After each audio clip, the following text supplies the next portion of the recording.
my friends, this is Max Joseph, and I am here because I am so excited to introduce a brand new series to my channel called The Interviews.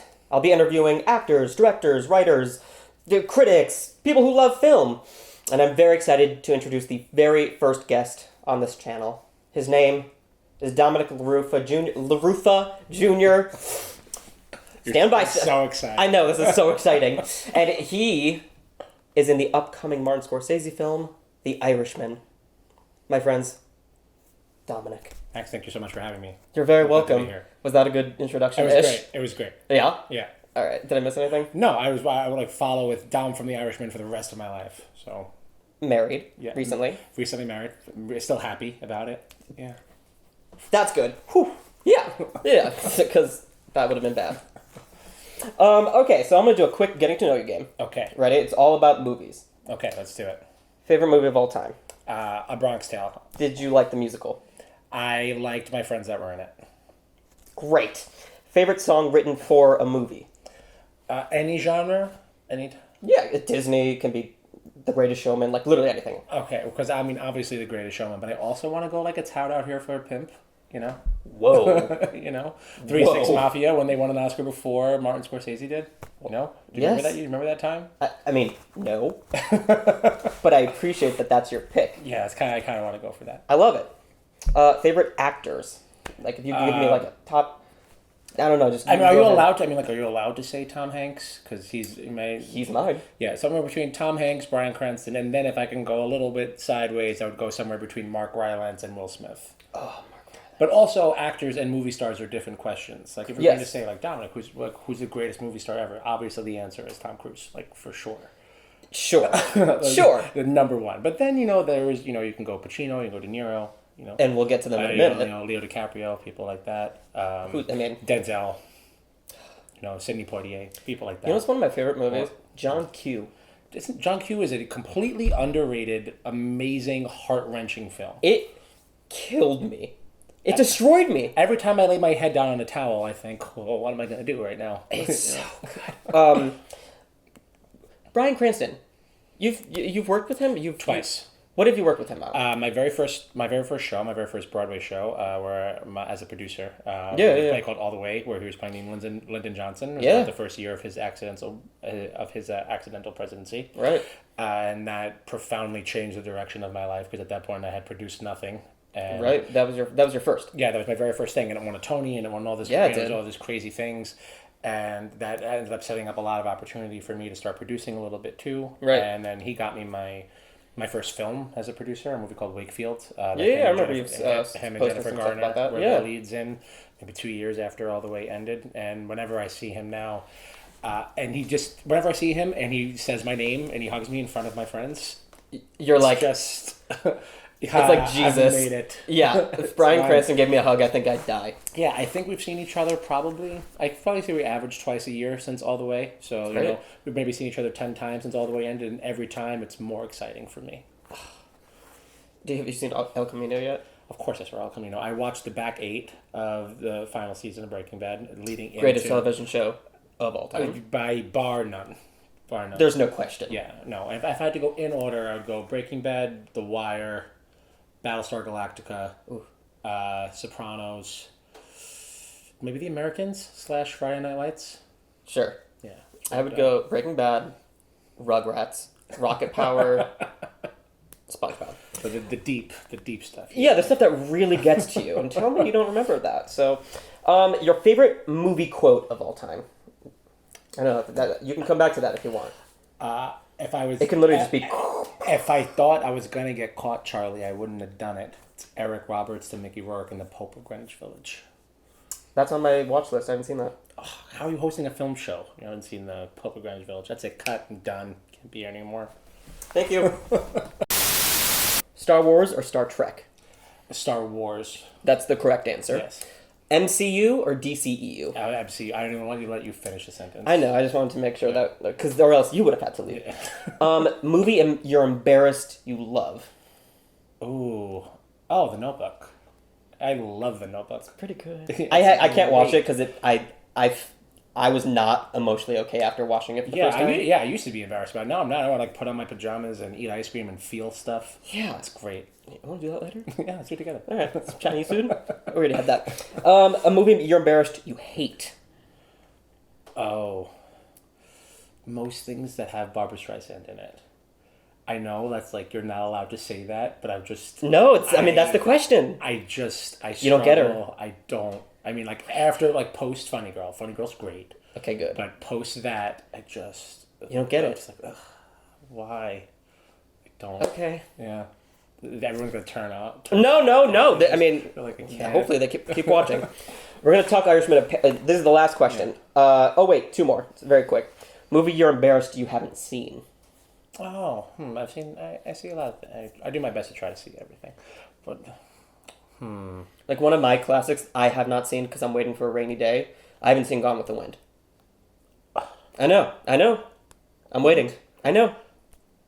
I'm not embarrassed for not having seen anything. There's probably cultural like touchstones today that I should have seen, but I'm not lacking in embarrassment. Sure. All right. We don't have to, okay. And then last one, candy or popcorn at a movie theater? Or both? And if so... By candy, I assume we mean Reese's, because that's the only candy worth ever having, so yes. So Reese's? Yeah. Over... Is it Reese's or Reese's? Well, grown-ups say Reese's, so... That's what I still call it. Yeah, it's Reese's. Okay. My wife says Reese's Pieces. She's wrong. Okay, well... How long have you been married? Right, is it worth continuing? It's a nice ring. You can probably get some money back for it. So, Irishman, you...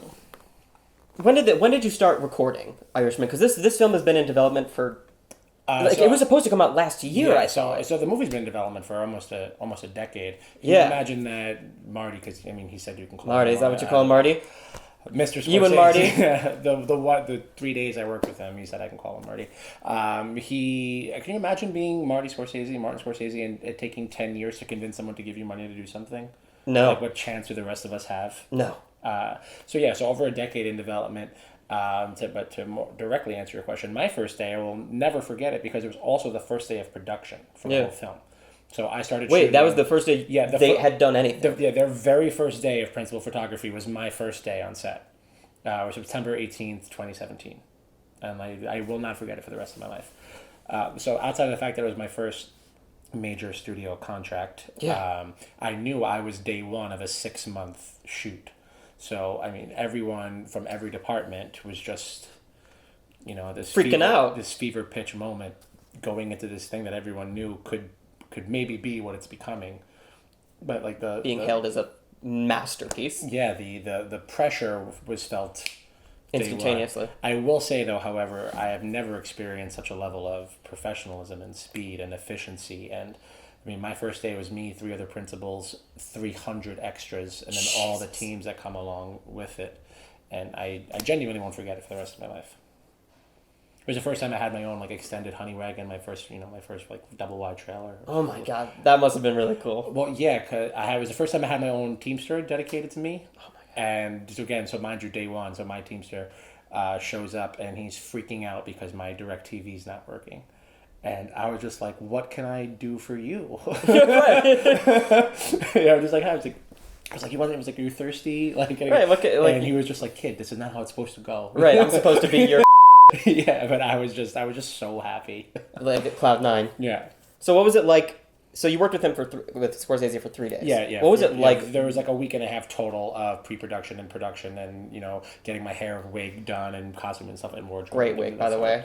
Well, the top of it is all natural. Top of it's Dom's hair. The side of it is what's called, and I learned this that day. It's called a halo.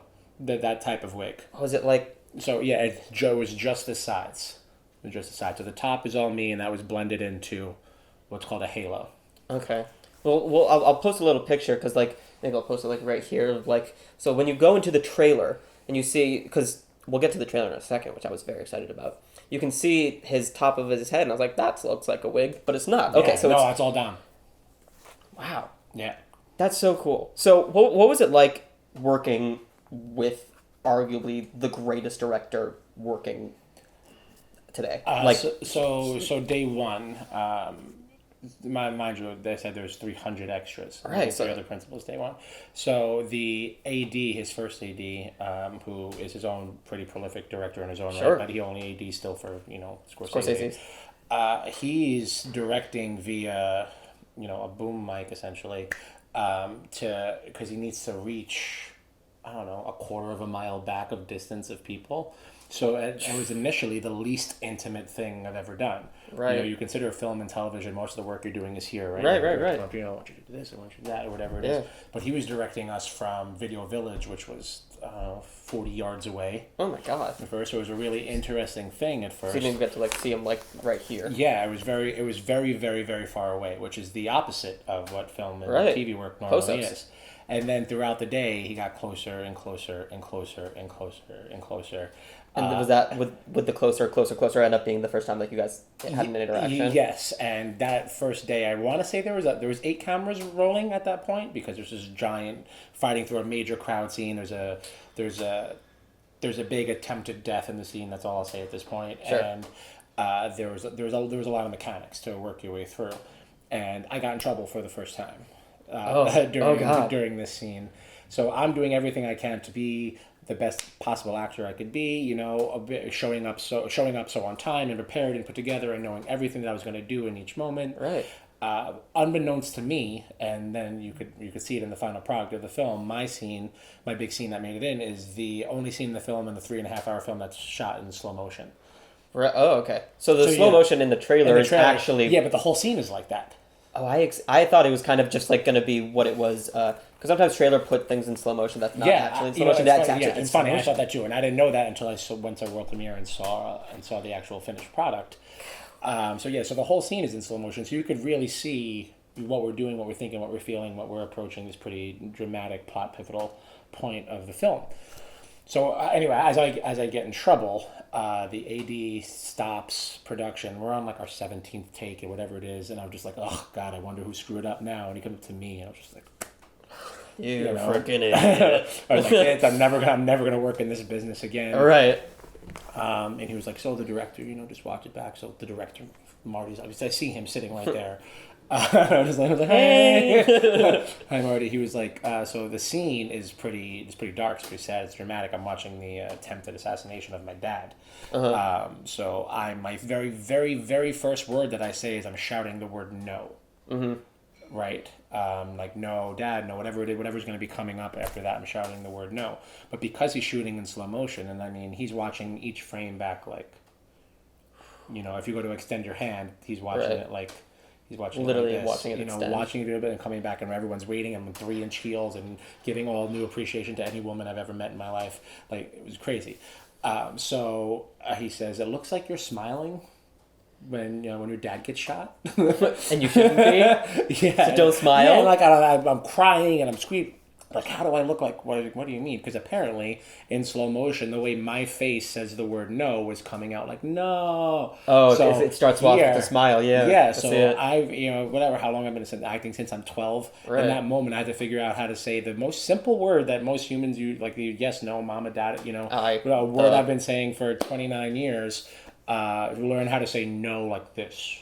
Instead of no, as opposed to no. It's also amazing that he just has the eye to say you're doing I couldn't believe, considering he has to worry about what Robert De Niro and Al Pacino and Joe Pesci and Harvey Keitel and Bobby Cannavale and Ray Romano and Anna Paquin and what all these people look like. He would spend that much time making sure me gets the word no right. It's this is why he's, the Da Vinci of film. Right. Because he paints a picture, he paints a masterpiece with each scene that it genuinely had the most profound effect on the way I approach on-camera work now, because I would have never thought about that before. Even though I knew we were moving in slower frames, I would never I have to change my whole face. He sees that. Yeah, it's amazing. God. That's crazy. Yeah, genuinely. That is very... No.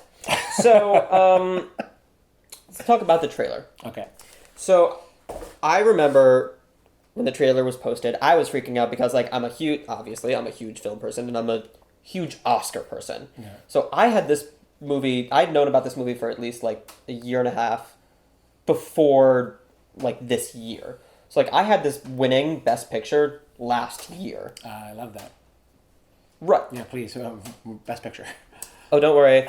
Predictions come out the same day as this video, actually. I'm going to do a double video day. But I currently have it winning Best Picture, along with like 18 other things. But, so the trailer came out. I was freaking out because it's the movie that I've been waiting for a year and a half, 2 years, whatever it was. So I didn't realize that, I knew you were in it. I didn't know like what your character was. So what was your reaction when you saw that you were in that trailer? So my reaction was kind of stymied by all the messages I woke up to that day, because the trailer dropped at whatever it was, 8, 9 a.m. I wasn't awake yet, and I had, I don't know, 127 texts from people about the trailer and my scene in it, whatever it was, and I was just like, what do you mean me in the trailer? Because like we were saying earlier, that's the top of the interview, I shot the very first day of production, and then it shot for 6 months. And shot 209 scenes. He shot a 5-hour film. It's 5 hours long? No. The final product is 3.5 hours. No, I know. But it's if he wanted it to be, it could have been 5 hours. Absolutely. Easy. I would have. I mean, I haven't seen it yet, but I would have. And now, having seen the film, it could absolutely be 5 hours long. But anyway, so I was just based on what I know about.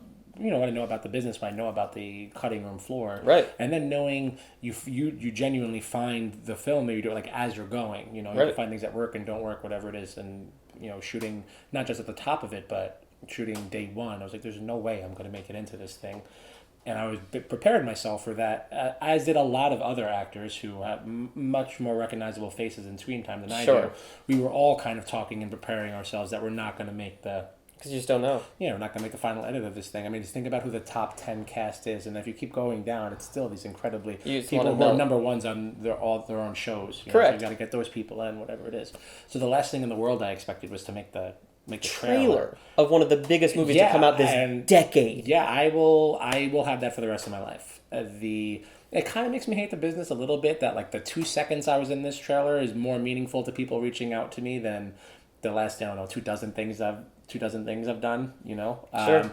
But the other side of that is that's the, two sides of the same coin. That's what the business is, you get the shot and you got to make as much out of it as you possibly can. Yeah. And now it's about to blow up. Yeah. That seems to be the trend. So all of the film people that I follow, all the critics, all the people are saying like, this is arguably Scorsese's best since like Goodfellas. Yeah, which is saying a lot considering his body of work. Because he's a master. Yeah. He has done he's the, in my opinion, top 3 directors to ever live. Yeah, I think so. And to say that let's say, I don't know how many films he's directed off the top of my head, so let's say he directed this number. To say that of this entire canon, this brand new one that came out in 2019 is in the 1, 2, or 3 slot. Yeah, it's amazing. And you're a part of that. Yeah, and I always will be, and that's something I'm trying to remind myself of. Yeah. Take stock in that I made the final edit. The film is what the film is. I'm a part of it, and this is something I'll be able to show my kids. That's me. I'll be able to show them all the indies I've done that never moved out of the basement either. But this will be. But you've won stuff for. Yeah, thank you. But that will be in the cultural lexicon.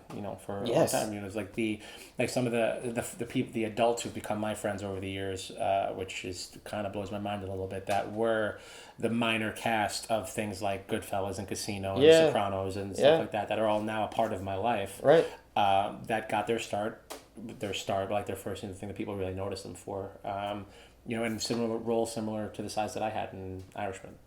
So and they're people I've respected my whole life. So maybe the trend will continue if I'm lucky.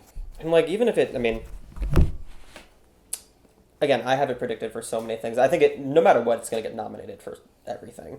But even if it doesn't like win things, it just I have this just bold prediction that it's just gonna this is the movie that Netflix is finally gonna say like, we're now in the awards races, because the Oscars, the Golden Globes, they don't like these streaming services. They don't like Amazon Prime. They don't like Netflix. Roma should have won last year. Yeah, it's silly. Netflix is a studio. I mean, correct. At this point, and but because they don't have movie theaters. Yeah, and everyone knows, especially lately with the things that Scorsese is saying about what makes cinema and what doesn't. You know that if his opinion is Netflix is worthy and worth people's time, then everyone should just think that. Right. I mean, I mean that's a separate conversation because like he's saying like Marvel aren't movie or it's not cinema. You and I both know how much it's cinema. Right. I got you some tickets for for Avengers Endgame. So, I mean, like, I will think that his word is God for most things, but like, that's more of an opinion thing. When he says that like something that I love and I find importance in isn't cinema, I'm like, well, you're allowed to think that. I think what you do is literally the best thing on the planet, but I also really, really love watching Avengers. Yes. Yeah. There's a place for everything. Right. And there should be. Yeah, and I by no means have a stamp of approval to speak for as a representative of Netflix or what their journey or film is. But I will say this feels like Netflix's attempt. They're doing all the right things to say, hey, we're a major player. You know, we made a great film. We made a great picture. And cinema. In the original sense of those words of cinema, of what cinephiles think, you know, a good picture. And they're opening it at like the movie, what's it called, the Paris Theater or something? They're doing it at the Belasco, which is crazy. But Netflix is also reopening the Paris, that was New York. You know, New York's the last standalone theater. And what I've heard, the rumor is that they're going to try and buy it out, so it's just a Netflix movie theater, which would be huge. I absolutely wish that would be. And I guarantee you, if that was a thing that like Netflix just like had this movie theater, it would be taken way more seriously in the award season. I think they absolutely should do that, just for that. I mean, just particularly for the soul of New York. You know, the fact that when the Paris, you know, because you probably did you go there as a kid? Yeah, I mean, but all like the Ziegfeld and all these standalone theaters, you know, like in Brooklyn, growing like at the Marlboro, the Loew's Oriental, like the places that I cherish as a kid, they're all gone now. Yeah, these standalone movie houses are a beautiful thing, and if anyone has the power to do it and keep it going, it's Netflix. Right. Even if it's self-serving on their own point, people that are going to see the films don't know that it's benefiting Netflix. I mean, Netflix isn't going to lose money. Yeah, no, they're just going to go see a movie. You know, in a real movie with no like distractions, no phones, no nothing. Like that's one of the reasons I love Alamo Drafthouse. Yeah, because like they're just like, we love movies. We don't want you to be on your phone. We don't want you to like if you're on your phone. If we see a screen, if you're talking, you're out. Yeah, because we just want as it should be. Correct. I wish AMC's did it because like it should be that way in movie theaters and Broadway theaters and. As an usher? Yeah. Oh, yeah. You know better than anybody else. Jesus. I mean, outside, unless you're an on-call, like, neurosurgeon, like, there's really not a reason to not escape. Especially now, we're all so entrenched. You're looking down, you know, like, imagine, I don't know who's going to make more money. Sorry, 1 second. No, yeah, yes, exactly. I don't know who's going to make more money 20 years from now, therapists or neck surgeons from, you know, what these are doing to our lives. So if there's 2 to 3 hours you could take out and not be on your device and experience either a live performance that someone's giving you or truly, truly great cinema. Yeah. You know, go for it. And even if it's not good, go see a movie. And like, just like, see it anyway, just right? like I'm someone who like, I love my electronics, but I also like love talking to people. So like when I go see movies, this is not just on airplane mode. It's off. Yeah. No, because it's just like, it's just, I don't want it there. I'm here for a reason. I don't need to be on this. Yeah. And that's how it should be. But one of what we're speaking about Irishman's theatrical release, I think that's something for anyone who's going to be watching, because even though they've done they put a lot of money into the marketing for this, it's still confusing to some people. This is a Netflix original film. This is a Netflix film that is getting a nationwide theatrical release. Oh yeah, go into this a little bit, because I think people of the major chains, so like AMC and Lowe's and stuff, are not showing it, but basically every major city in America is going to be showing The Irishman somewhere. Even if it's just one theater, it's going to be shown somewhere. And it's also getting the largest theatrical leg, as far as I know. I don't want to be perfectly quoted on this, but Roma, I think, had 2 weeks. 22 July, I think it had 2 weeks. So this is from November 1st through November 27th till it releases on Netflix, that it's in theaters. Right. And then say somewhere like the Belasco, which I think is amazing. So cool. I'm going to be out of town. I'm so mad I can't go. I want to put together like a couple of nights for groups and stuff to come. I think it's going to be a pretty cool thing. Supposed to go to a wedding. I'm not going anymore. Sorry, Sam. Done. Yep. I think so. Something like that is pretty cool. That this Broadway theater is being refurbished to cater to this month long. So from November 1st through December 1st, every day the Irishman will be playing at the Belasco Theater on Broadway.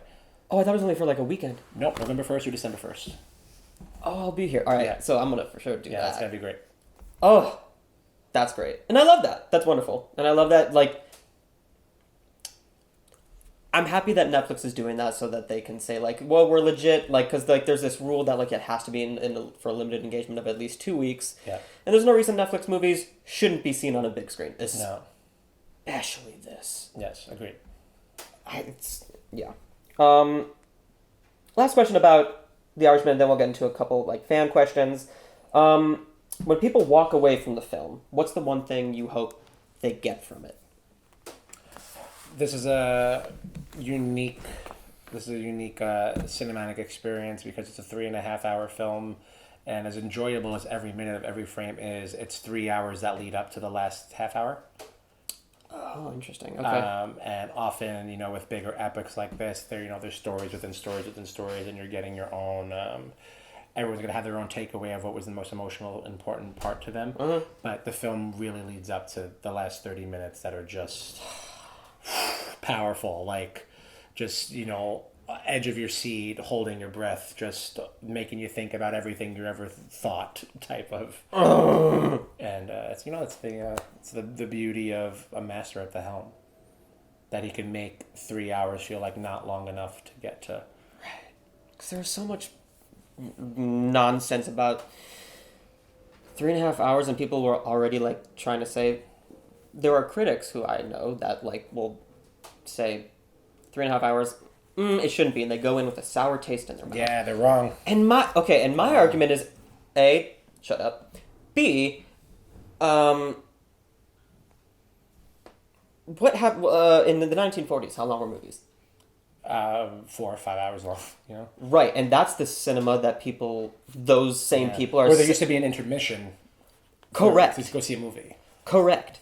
And those are the same people that are saying that this movie's too long. Yeah. But those are the movies that they say are God. Right. So why are you saying that now that it's 2019 and someone's trying to bring back a movie that is 3.5 hours long and taking us back to original cinema? And like, The Godfather is 19 hours long. Yeah. Literally 19 hours. Yeah. And it's the greatest movie of all time. Yeah, agreed. So like, why are people like already going into sour taste in my mouth? So my message for everyone is, go in with a positive attitude, because just if it's 3.5 hours long and you think it's too long when you get out, fine. But go in saying, oh my God, this is a 3.5 hour movie by one of the greatest directors living and breathing today, probably ever.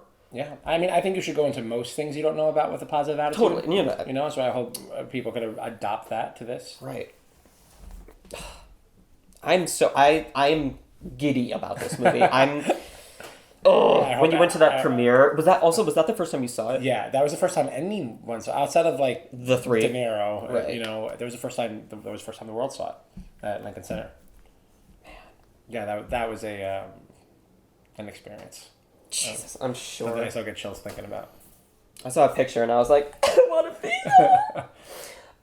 Couple quick questions from some fans. From Sarah. So you've kind of touched on a little bit. What was the on-set environment like working with so many legends? So like, did you get to like personally interact with? I did with most of the principal cast. Without spoiling anything, obviously. Yeah, the general, especially because I was saying when I was the first one, I was one of the first people to start shooting, one of the first principal actors to start shooting. Right. It was like pins and needles. If those pins and needles were on your seat and your seat was on fire and the floor was on fire and everything else was on fire. So everything, you're just in hell. But in heaven. Yeah, but like the best possible version. Like it was just the everyone's desire to do well was unlike anything I've ever experienced. And considering the top of every department, hair, makeup, wardrobe, crafty for that matter, everyone was the best in the business. Right. There was no like first timer trying to break with. Everyone had their own. He doesn't mess around. Yeah. There's this incredible resume and body of work around them, and everyone was acting like it was their first job. Even the big three. Yeah, everyone across the board. It was just because I think everyone knew what it meant and what it could be. It was a very special feeling. That's amazing. I love that. I don't know if you can answer this, but from Saad, I'm not sure how to pronounce your name, I'm very sorry, but if you were to work with either Pacino or De Niro in an upcoming film, who would it be? Pacino, for me. Really? Why? Yeah, we have a familial connection, and we did a play together a couple years ago, and it would be very nice for my family if him and I ever got to do something one-on-one. Wait, what? So his like best friend. You said that very casually, like, oh yeah, we did a thing. What? Yeah, well, we did a China Doll on Broadway together. Oh yeah. But that wasn't like Dom and Al time, you know. So if there was another opportunity for him and I to occupy the same space, you know, in the same frame, you know, I think that would mean a lot to my family. Yeah. So one of his closest friends and his, you know, the people in his closest circle of acting was an actor named Richard Bright. Yeah. Who played Al Neri in the Godfather movies. That was my uncle. And he died when I was young, and he was, you know, kind of once removed, and he was one of the reasons why a lot of my family didn't want me to pursue acting, because they basically all said there's no way you're going to be as good as him. And, you know, and he was a working actor his whole life, so like there's no way you're going to be better than Richard Bright, so why are you pursuing this? And this was, you know, my grandpa saying this about his first cousin. Oh my God. You're not going to be as good, so why even try? Why even, you know, basically what it came down to. But then, like, full circle moment. So Pacino gave the eulogy at my Uncle Richie's, he went by Dickie Bright, but Uncle Richard Bright's funeral. Oh my gosh. And the actor that read it is an actor named Robert Finero, who goes by Bobby Finero, who I did an off-Broadway play with. I did a film called Compliance with, and then him and I are in The Irishman together. And like my acting mentor, Bobby Finero, his mentor was my Uncle Richard Bright, and I didn't know that when I met him. So like there's this beautiful full circle moment that all kind of begins and ends with Pacino and their time on the set of the first Godfather, and now I'm about to start production on a film that with a producer named Fred Roos, and the very first film he ever produced and was the casting director of was The Godfather. Oh my God! So this 85-year-old guy in my life now that has like this. It's just really this wonderful thing happening where it's like maybe all this will be worth it at some point. Well, that's the coolest I've ever heard. I went to work today and had a bowl of cereal. All right. Well, do you have anything else that you like want to say without spoiling about the movie? That like just what was your favorite part of those 3 days? The 3 days that you shot? Yeah. What was the best part besides the first day and like meeting everyone? How I felt the year that followed. Because it took that long also. Yeah, I mean, but there was everything in my life, good or bad professionally, that came. I was able to harken back to how I felt at that time, from the day that I went for my first wardrobe fitting to the second day with, you know, going to get my halo, get my wig. Yeah, you know, God, I can't wait. Going, you know, meet there was just that week-ish of my life, kind of set the tone for what I wanted to remember feeling like for the next year or so of things I was going out for and working on. So if I have one particular feeling or memory, it's what it gave me for all the time afterwards. I love it. You've been out of frame kind of this whole time. It's pretty great. It's okay. Oh, God, is he so cute. Thank you so much. Oh, thank you for coming. Me. I like a good on this firm new show. Thank you. I'm very excited about it. Thank you for being here. Thank you for being my first. Oh, it's been a long time since I've been someone first. I know, my fiance's going to kill me that I have this on camera and that it's going to go out to the world. My friends, thank you so much for watching. Please make sure to like, subscribe. Oh, where can they find you on social media? If you want to be followed and not outside of your door. No, it's something I've become accustomed to that has to be a part of our lives. So the handle's at Dominick Laruffa Jr. He's so pretty. At Dominick Laruffa Jr. That's me, Dominick Laruffa Jr. So follow him. I'm Max Joseph, and you can follow me at mjoseph492. Thank you for watching. Like, subscribe, and if you really love me, please consider being a patron on Patreon. You can get patron-only content, guest interviews, giveaways, lots more. You can give me a film to review. You can give me a song to cover. That's all I have. Thank you again for being here. Congrats, man. It's going to be great. Thank you. Shalom, my friends. So, take two? Yeah. All right.